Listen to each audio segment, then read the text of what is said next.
Hello, so today we are going to be talking about how to identify a normal sinus rhythm. A normal sinus rhythm is a rhythm in which the heart is beating normally, basically. And the first step is there electrical activity? Electrical activity just would mean that are there undulations on the ECG? In this ECG, you can see something is going on basically.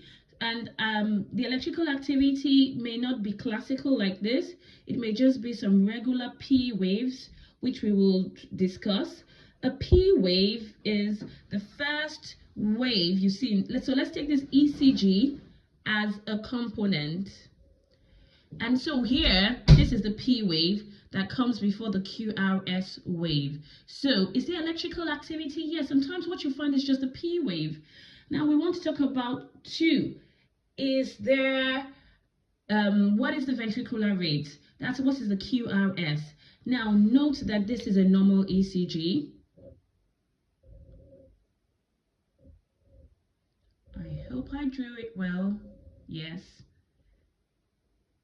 And this is what a normal ECG. So this is your P wave.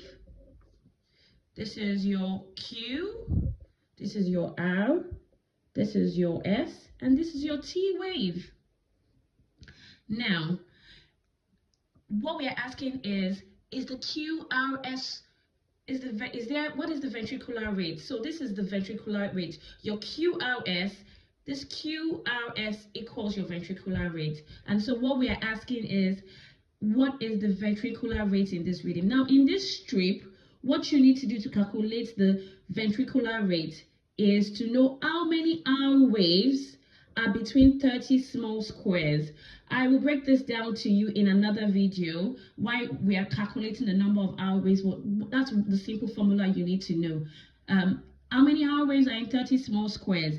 And if you count 30, a random 30 small squares, that's 1, 2, 3, 4, 5, 6, 7, 8, 9, 10, 11, 12, 13, 14, 15, 16, 17, 18, 19, 20, 21, 22, 23, 24, 25, 26, 27, 28, 29, 30.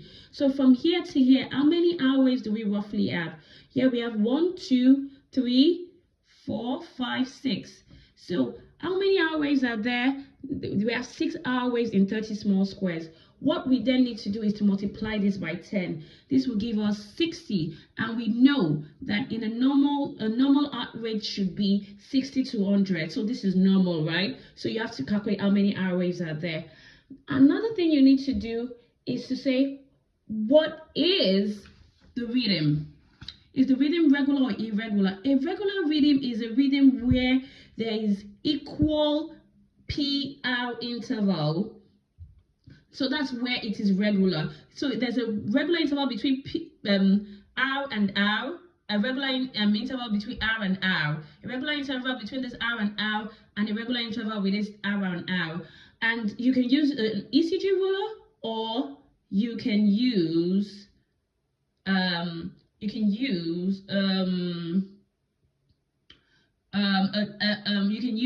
papers. So simply get a paper and put it across each RR interval. If it is normal, you would know. I'm just going to get a paper and show you what that would look like. So for instance, this is this and this and this and this. So all I need to do is to shift it to another R, and this shows that this particular interval is regular. So the QRS rhythm is regular. If I shift it to another end, it still aligns with the line. So this is quite regular, isn't it? The next thing you need to do is to check, is the QRS complex, is it narrow or broad? So I've told you this is the QRS complex. But what we need to know is, in the actual ECG, is it broad or narrow? A normal QRS complex should not be above 0.1, which is 3 small squares. So in this one, there's 1, 2, 3. This is a normal QRS complex. Now, is the atrial activity present? That means, is there a P wave? Do we have any P waves at all? This is a P wave, as you can see. And so there's a P, before every QRS, and so we know that there's atrial activity. And now, how is the atrial activity related to the ventricular activity? Can you see a P wave? This is a P wave before a QRS complex. Is there a P wave before every QRS complex? Don't sweat it. If you can't see it, it's not there. Sometimes the T wave, in this case, this is a T wave, sometimes it overlaps with the P wave. But if you can't make it out, don't stress it. It's probably not there. But if you can make it out, then there's a P wave before every QRS wave. If there's no P wave, you're probably dealing with conditions like an atrial fibrillation or even a flutter. Now, the next thing you need to check is the PR interval. What is the distance between this P and R? It should be between 3 to 5 small squares. That's 120 to 200 milliseconds. And if it's not, then you probably need to check what's going on. If the PR interval is prolonged, you may be dealing with a heart block. If it is very short, you may be dealing with other conditions. And you know, the PR interval signifies so many things. It can tell you if somebody has Wolff-Parkinson's White syndrome. Of course, there are other things that you look for, and so you just want to check what the PR interval is. I hope this makes sense. See you in the next video.